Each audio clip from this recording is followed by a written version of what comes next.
नमस्कार दोस्तों, मैं एजुकेशन ज्ञान चैनल में आपका फिर से स्वागत है। आज मैं साधारण ब्याज के बारे में बताऊंगा, इससे संबंधित प्रश्न के बारे में बताऊंगा। तो साधारण ब्याज क्या है? वह ब्याज जो एक ही मूलधन पर एक निश्चित समय के लिए एक ही दर पर लिए गए ब्याज को साधारण ब्याज कहते हैं। तो साधारण ब्याज का फॉर्मूला ये है कि साधारण ब्याज बराबर मूलधन गुणे दर गुना समय बटा 100। तो अगर साधारण ब्याज निकालना हो तो ये फॉर्मूला काम आएगा। फिर मूलधन बराबर अगर हमें प्राप्त करना हो तो आप निकल जाएंगे। अब जैसे मूलधन है तो मूलधन को बाय क्रॉस मल्टीप्लिकेशन में मूलधन बराबर लिखेंगे, मूलधन गुना दर गुना समय इधर आ जाएगा सारा, और साधारण ब्याज और गुना 100 ऊपर चला जाएगा, और जो गुना में है इधर आकर बटा में हो जाएगा। फिर उसी प्रकार से दर का हम फॉर्मूला ज्ञात कर सकते हैं इसी फॉर्मूला से। फिर समय का फॉर्मूला हम ज्ञात कर सकते हैं सिर्फ पहले वाले फॉर्मूला से। तो दोस्तों, वीडियो को भगा कर नहीं देखें। वीडियो को क्या है कि वीडियो का असली जो प्रश्न है उसके बारे में सीखने के लिए आगे बढ़ें। वीडियो को क्या छोड़कर नहीं जाएं, तभी आप साधारण ब्याज के सभी प्रश्न को और साधारण ब्याज के बारे में समझ सकते हैं। इसीलिए क्या है कि जो छात्र हैं और जो प्रतियोगी परीक्षा की तैयारी करते हैं उसे क्या है कि इसे सीखना पड़ेगा, इसलिए वीडियो को छोड़कर नहीं जाएं, तभी आप इसे समझ पाएंगे और देख पाएंगे। तो आइए अब प्रश्न को हल करते हैं। तो प्रश्न ये है कि 7200 रुपये का 12.1/2% वार्षिक दर से 8 माह का साधारण ब्याज क्या होगा। तो सबसे पहले आप देखें कि मूलधन इसमें क्या है। तो मूलधन जो है, मैं शॉर्ट में लिखता हूँ, मूलधन क्या है, 7200 रुपया है। ठीक है। अच्छा, इसमें दर क्या है, वार्षिक दर क्या है?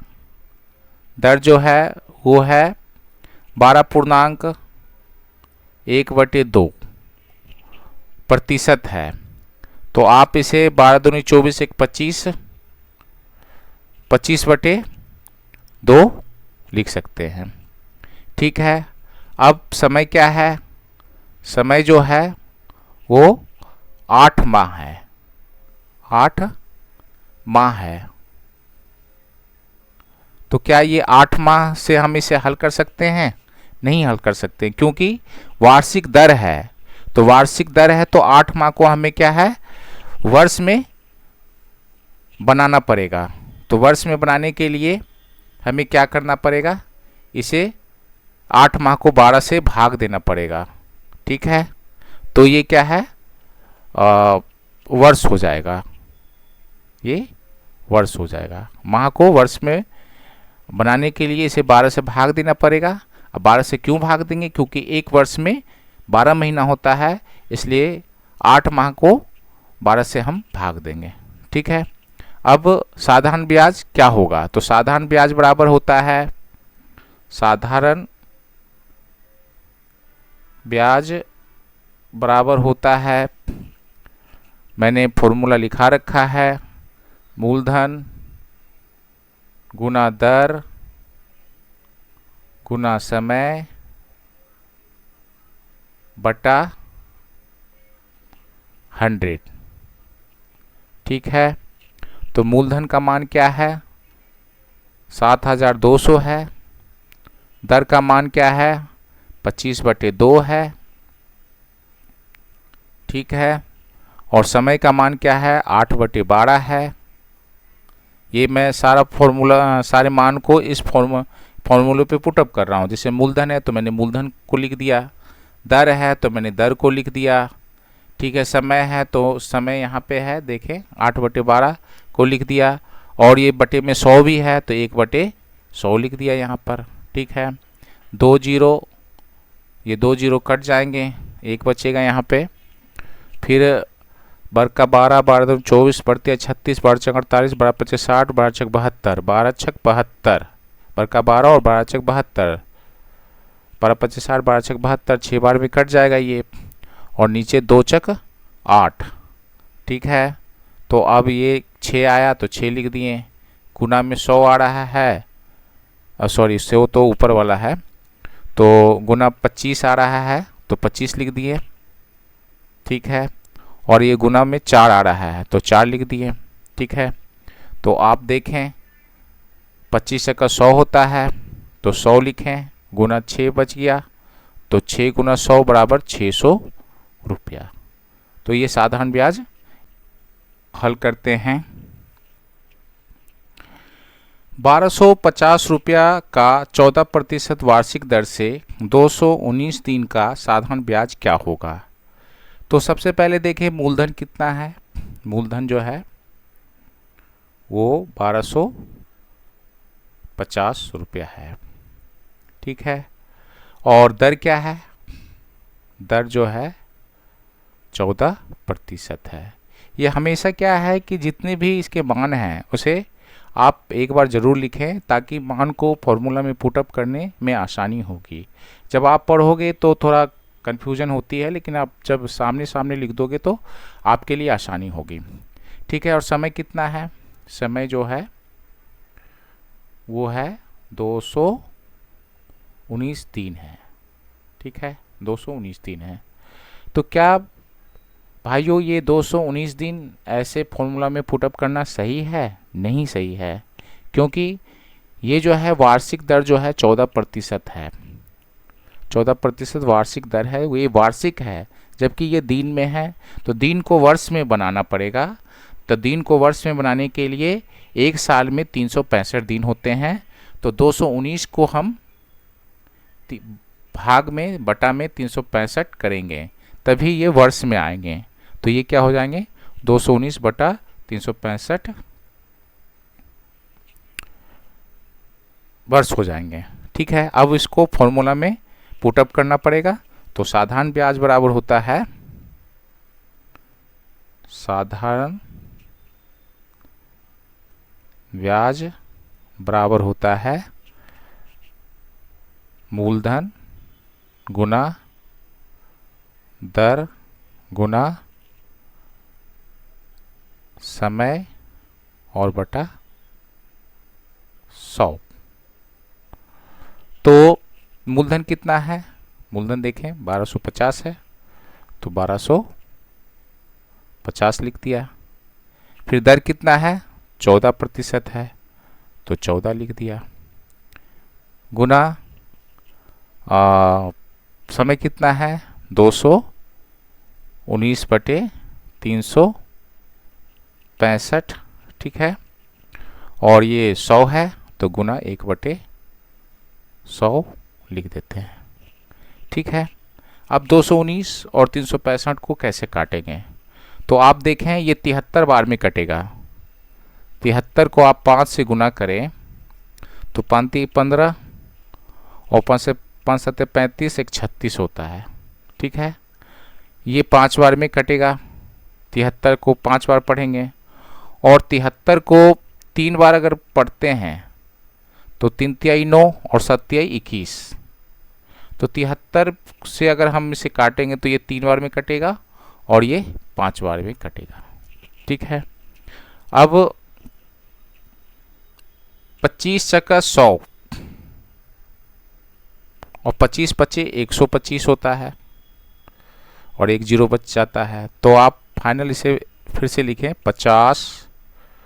अब ये 14 बच गया तो 14 लिखेंगे, फिर ये 3 बच गया तो 3 लिखेंगे और नीचे कितना बचा है 5 गुना 4 लिखा है, मतलब बचा है 5 है कि 50 हो जाएगा, ठीक है। और 2 दूनी 4 और 2 सती 14, तो ये क्या हो जाएगा, और फिर 2 का 2 और 2 पचे 10। तो फिर आपका क्या हो गया, कितना आ गया 5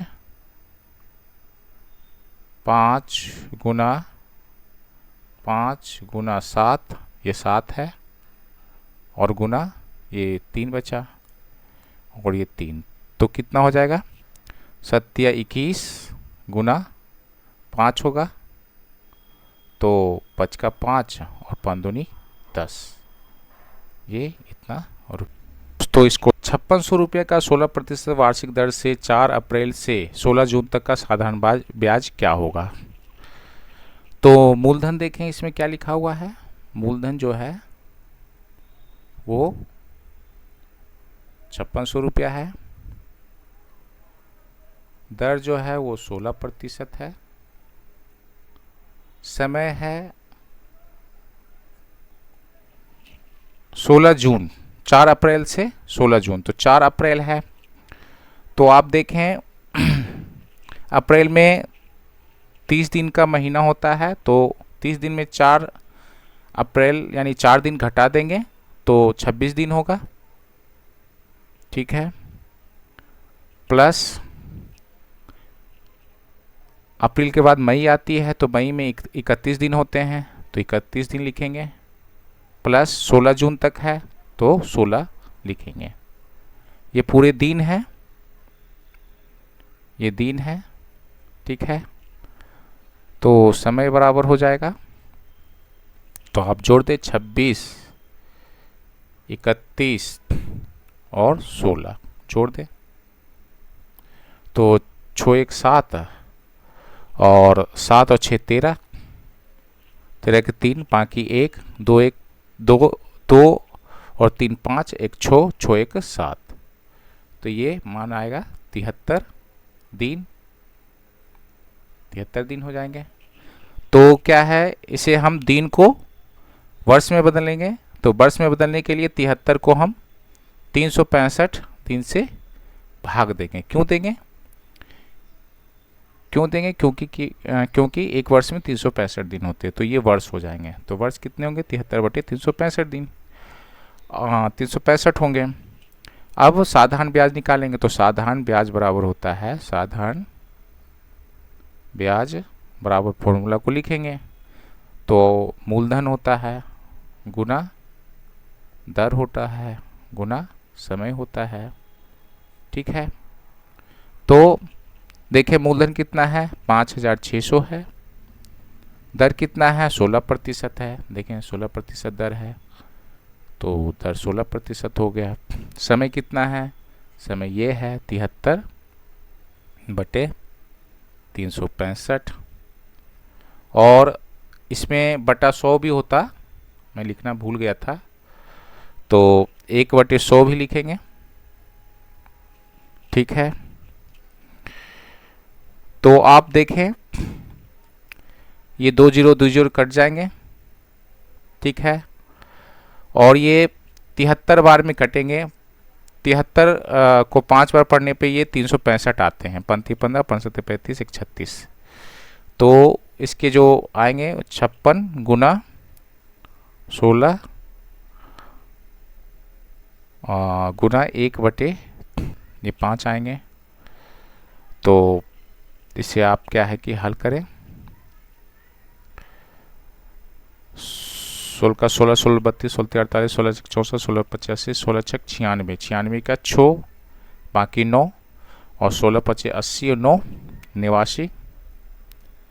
89/5, तो आप इसे भाग दे दें। भाग देने पे क्या आएगा? 5 का 5, तो बचेगा 3, तो 5 7 35, ठीक है, 5 7 35, तो बच जाएगा 4 4 पन्नी 40 पन्नमा 45, और फिर बचेगा 1, तो 5 दूनी 10 रुपये का ब्याज होगा। तो आइए दोस्तों इस क्वेश्चन को हल करते हैं। किसी धन का 14.1/2% वार्षिक दर से 3 वर्ष का मिश्रधन इतना रुपया है, तो वो धन ज्ञात कीजिए। आपको मालूम होना चाहिए कि मूलधन पे एक ही मूलधन पे एक निश्चित समय के लिए एक ही दर पर लिए गए ब्याज को हम साधारण ब्याज कहते हैं, तो मिश्रधन किसे कहते हैं? मिश्रधन उसे कहते हैं जो मूलधन में साधारण ब्याज को हम जब जोड़ देते हैं तो उसे हम मिश्रधन कहते हैं। तो इसमें मिश्रधन क्या है? मिश्रधन मतलब मिला हुआ धन है, मतलब इसमें मूलधन भी है और साधारण ब्याज भी है, और इसके योग को हम मिश्रधन कहते हैं। तो इसमें क्या है? मिश्रधन बताया गया है, दर भी बताई गई है और समय भी बताया हुआ है। तो वो धन ज्ञात कीजिए, मतलब मूलधन क्या होगा। तो आप देखें, माना जो मूलधन है वो x है, ठीक है। दर जो दिया हुआ है आपका 14.1/2% है, तो आप 14 दूनी 28, 29, 29/2% हो जाएगा। और समय दिया हुआ है, समय दिया हुआ है 3 वर्ष, ठीक है। तो मिश्रधन दिया हुआ है, तो आप देखें कि मूलधन मैंने x माना है प्लस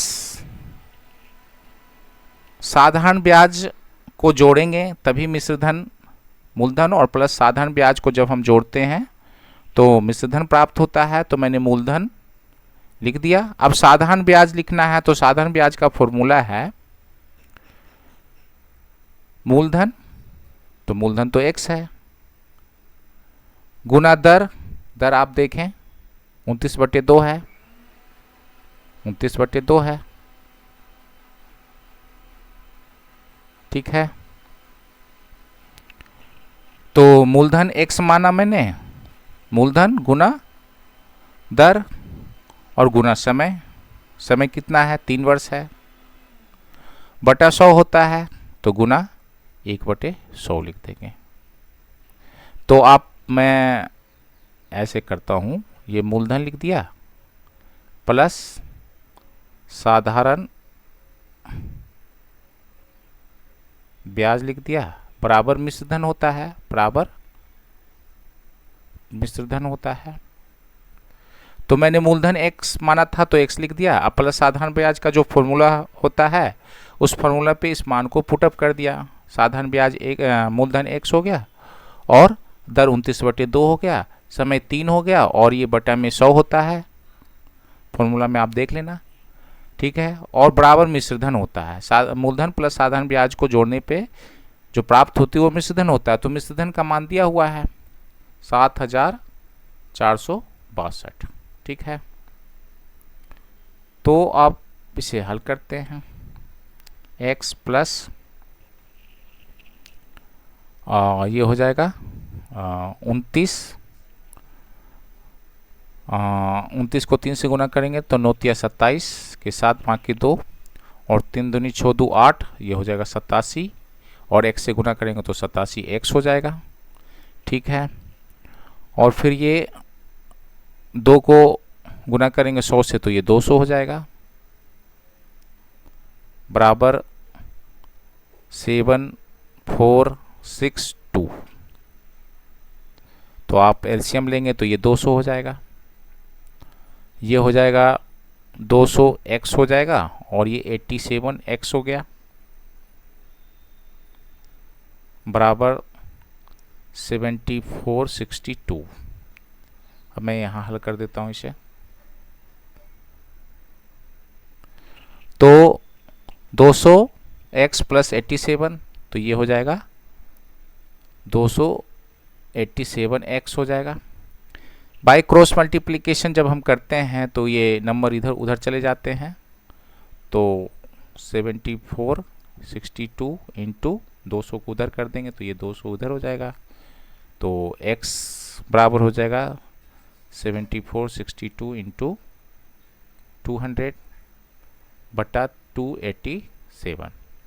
तो इसे 7 बार में काटते हैं, 7 × 28 और 7 × 7, 7 का 7 एक बार में कटेगा, ये 7 से छोटा है तो 0 लगा देंगे। और 7 बचे 35, 7 छक 42, 7 छक 42 6 बार में, और फिर ये 6 बचेगा, 7 छक 42, फिर 4 बचेगा तो फिर 42 ही होगा, तो 7 छक 42। ठीक है, तो 10 66 और ये 41 हो जाएगा। ठीक है, तो फिर हम इसे काटेंगे।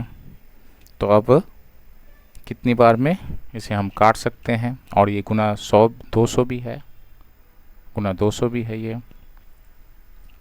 तो आप इसे भाग देते, 10 66 को आप 41 से भाग देते, 41 से भाग देते हैं तो कितना बार में लगेगा ये? 6 का 6, 41 दूनी 82 और 4 3 12, तो 3 का 3, 4 3 12 ज़्यादा हो जाएंगे, तो 2 बार में ही लगाएंगे। तो 2 का 2 और 4 दूनी 2 का 2 और 4 दूनी 8, तो 6 में से 2 जाएगा 4 हो जाएगा, और 10 में से 8 जाएगा तो 2 हो जाएगा, और सामने 6 उतार देंगे। ठीक है, अब ये 41 को कितना बार में हम लगाएंगे? 6 बार में लगाते हैं। ठीक है, तो 6 और 6 छक 24, तो ये 26 बार में ये कट रहे हैं, तो ये 26 बार में कट रहे हैं, तो ये हो जाएगा 26 गुना 200, तो x का मान होगा 26 दूना 52, तो ये क्या हो जाएगा? 5200 रुपया हो जाएगा। ठीक है, तो दोस्तों अगर ये मेरा क्या है कि वीडियो अच्छा लगा है तो मेरे चैनल को सब्सक्राइब ज़रूर करें, और कमेंट भी ज़रूर करें, लाइक भी ज़रूर करें। वीडियो देखने के लिए धन्यवाद।